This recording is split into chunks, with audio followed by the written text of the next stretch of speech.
السلام علیکم ورحمۃ اللہ وبرکاتہ۔ ناظرین کرام، تجوید القرآن کلاسز کے سلسلے میں خاکسار ایک اور کلاس کے ساتھ آپ حضرات کی خدمت میں حاضر ہے۔ ناظرین کرام، آج کے کلاس میں ہم سورۃ الانفال کے رکوع نمبر 7 کی تلاوت سنیں گے۔ تلاوت کے بعد چند قواعد بھی پڑھیں گے۔ چلیں اب ہم شروع کرتے ہیں سورۃ الانفال کے رکوع نمبر 7 کی تلاوت۔ اعوذ باللہ من الشیطان الرجیم،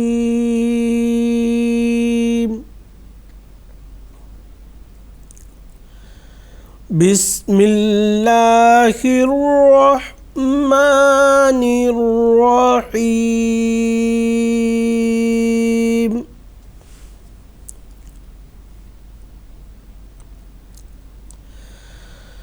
اذ یقول المنافقون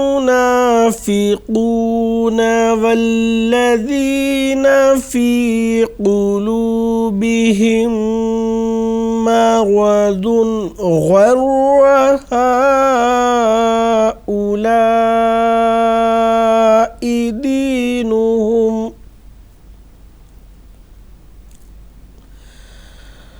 ومن يتوکل علی اللہ فإن اللہ عزیز حکیم۔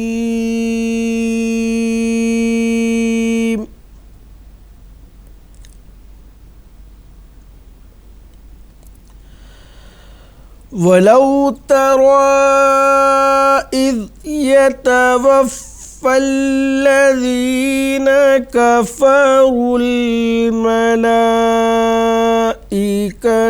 يَضْرِبُونَ وُجُوهَهُمْ وَأَدْبَارَهُمْ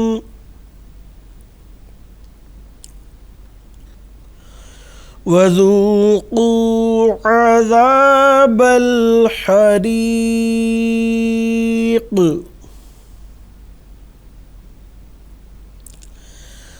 ذَلِكَ بِمَا قَدَّمَتْ أَيْدِيكُمْ وَأَنَّ اللَّهَ لَيْسَ بِظَلَّامٍ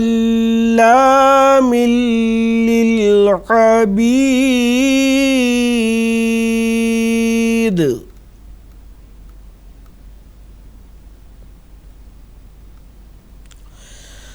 كدأب آل فرعون والذين من قبلهم كفروا بآيات الله فأخذهم الله بذنوبهم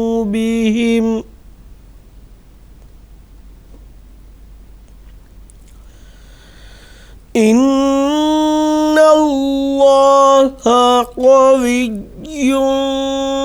شديد العقاب۔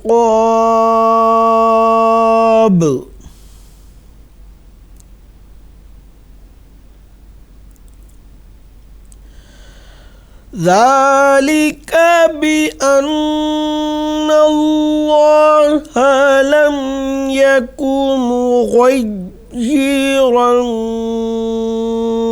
نعمة أنعمها على قوم حتى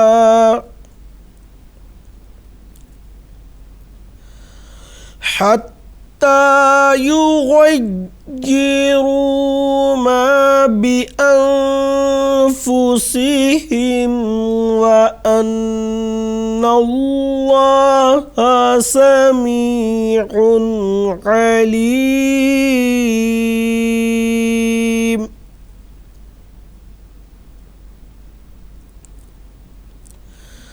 كدأب بآل فرعون والذين من قبلهم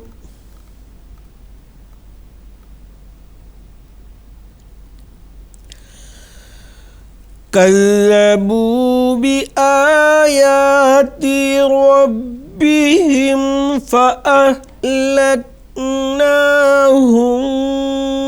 بذنوبهم وأغرقنا آل فرعون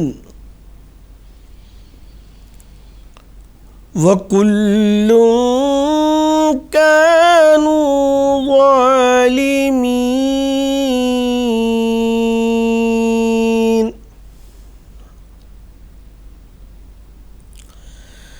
إن شر الدواب عند الله الذين كفروا فهم لا يؤمنون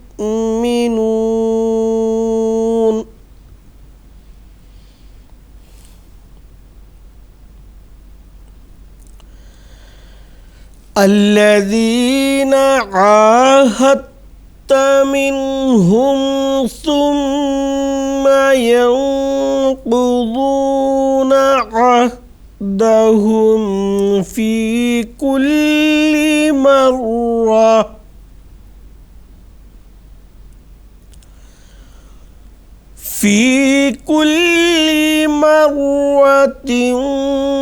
وهم لا يتقون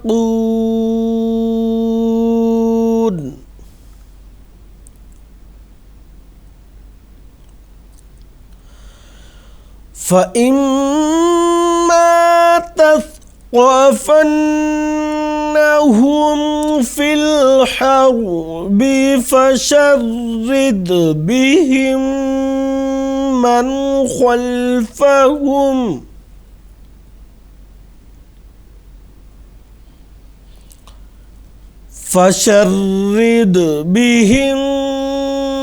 من خلفهم لعلهم يذكرون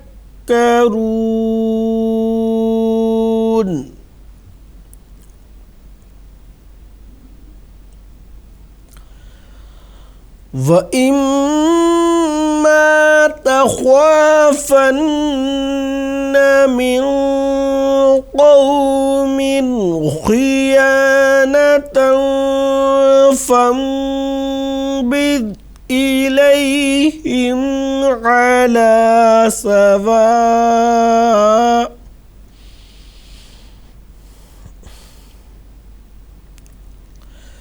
إِنَّ اللَّهَ لَا يُحِبُّ الْخَائِنِينَ۔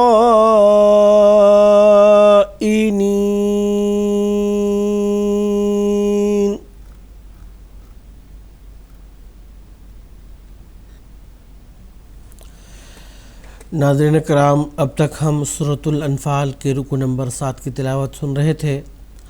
اب حسب سابق چند قواعد کی ہم دہرائی کریں گے۔ سب سے پہلے اذ ذال، اس کی صفت بار بار ہم اس کے تعلق سے پڑھ چکے ہیں کہ ذال نرمی کے ساتھ اس کو پڑھتے ہیں۔ یقولو میں قاف کو گول پڑھتے ہیں، المنافقون میں پھر قاف ہے اس کو گول پڑھیں گے، والذین میں ذال کو نرم پڑھیں گے، فی قلوبہم میں قاف کو گول پڑھیں گے۔ اس کے بعد آگے میم، دو میم کا یہاں پہ ادغام ہو گیا ہے۔ اس ادغام کو کہتے ہیں ادغام مثلین، یعنی ایک ہی قسم کے دو حروف کا ملنا یا دو حروف کا جڑنا، اس کو کہتے ہیں ادغام مثلین۔ اب یہاں پہ ادغام مثلین کے ساتھ ساتھ ایک الف کے برابر غنہ کی آواز بھی ہوگی۔ آگے مرضن میں را پر زبر ہے تو قاعدہ کے مطابق را کو گول پڑھیں گے۔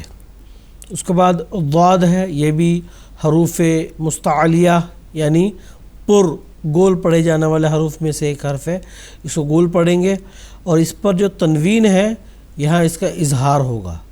اظہار یعنی تنوین کی جو مکمل آواز ہے اس کی ادائیگی ہوگی، کیونکہ آگے قاعدہ کے مطابق حروف حلقی میں سے ایک حرف غین آیا ہے۔ اب غین یہ خود حرف ایک ایسا ہے جو گول پڑھے جانے والے حروف میں سے ہے، اس کو ہم گول پڑھیں گے، اور را جو یہاں پہ ہے اس کو قاعدے کے مطابق اگر زبر یا پیش آتا ہے تو یہاں پہ اس کو گول پڑھتے ہیں، تو اس کو گول پڑھیں گے۔ ہا او لا ای، پہلا جو مد ہے اس کو کہتے ہیں مد منفصل، دوسرا جو مد ہے اس کو کہتے ہیں مد متصل۔ مد منفصل کھینچا جاتا ہے تھوڑا عام مد سے، جو حرف مد جس کو ہم کہتے ہیں اسے تھوڑا زیادہ کھینچا جاتا ہے، اور مد متصل مد منفصل سے تھوڑا اور زیادہ۔ منفصل اور متصل میں منفصل تھوڑا کم اور متصل زیادہ کھینچا جاتا ہے۔ اس کے بعد دینہم، آگے تو جو علامت وقف ہے وہ ہے، تو ہم نے یہاں وقف کر دیا۔ وقف کرتے ہوئے پہلے سے ہی یہ ساکن والا حرف ہے، اس لیے کسی قسم کی کوئی تبدیلی کی ضرورت نہیں ہے، دینہم وقف ہو گیا۔ اس کے بعد اگلا حصہ ومن یتوکل، اب نون ساکن اور تنوین کے بعد حروف یرملون میں سے کوئی حرف آتا ہے تو ادغام ہوتا ہے۔ یہاں پہ چونکہ یرملون میں سے یا آ گیا ہے تو ادغام ہو گیا۔ اب ادغام کے ساتھ ساتھ ایک الف کے برابر غنہ کی یہاں پہ آواز بھی ہوگی۔ یتوکل میں تا کو باریک پڑھیں گے، علی اللہ میں اللہ کا جو لام ہے وہ پر ہوگا، اس سے پہلے جو لام ہے وہ باریک۔ اللہ کے لام جو ہے اس کے پر ہونے کے تعلق سے قاعدہ یہ ہے، اللہ کے لام سے قبل جو حرف ہے اس پر زبر اور پیش آتا ہے، اس صورت میں اللہ کا جو لام ہے وہ پر ہوگا، اس لیے یہاں پہ اللہ کا جو لام ہے وہ پر ادا کیا جائے گا۔ فَإِنَّ اللَّهَ میں نون مشدد ایک الف کے برابر غنہ کی آواز کے ساتھ پڑھیں گے۔ اللہ کا جو لام ہے حسب سابق گول ہوگا، کیونکہ اس سے پہلے جو نون مشدد ہے اس پہ زبر ہے۔ عزیزن، دونوں زا یہ سختی کے ساتھ پڑھے جائیں گے۔ زا اور رال میں فرق یہ ہے، زا تھوڑی سختی کے ساتھ اور رال نرمی کے ساتھ، ان دونوں میں یہ فرق ہے۔ دوسرا جو زا ہے اس پر تنوین ہے، اس کا یہاں اظہار ہوگا، یعنی اس کی مکمل آواز کی ادائیگی ہوگی، کیونکہ آگے حروف حلقی میں سے ایک حرف حا آیا ہے۔ قاعدہ کیا ہے کہ نون ساکن اور تنوین کے بعد حروف حلقی میں سے کوئی حرف آتا ہے تو نون ساکن اور تنوین کا اظہار ہوگا۔ تو حروف حلقی میں سے حا آیا ہے تو یہاں پہ جو تنوین ہے اس کا اظہار ہوگا۔ آگے علامت وقف آیت آ جانے کی وجہ سے ہم نے وقف کر دیا۔ وقف کرتے ہوئے آخری جو متحرک میم ہے اس کو ہم نے ساکن کر دیا۔ اس کو ساکن کرنے کی وجہ سے اس سے پہلے جو حرف مد یا ساکن ہے اس کو ہم مزید کھینچ کر پڑھیں گے مد عارض کے قاعدے کے مطابق۔ تو ناظرین کرام، آج کے کلاس میں بس اتنا ہی، انشاءاللہ اگلی کلاس میں پھر ملاقات ہوگی۔ السلام علیکم ورحمۃ اللہ وبرکاتہ۔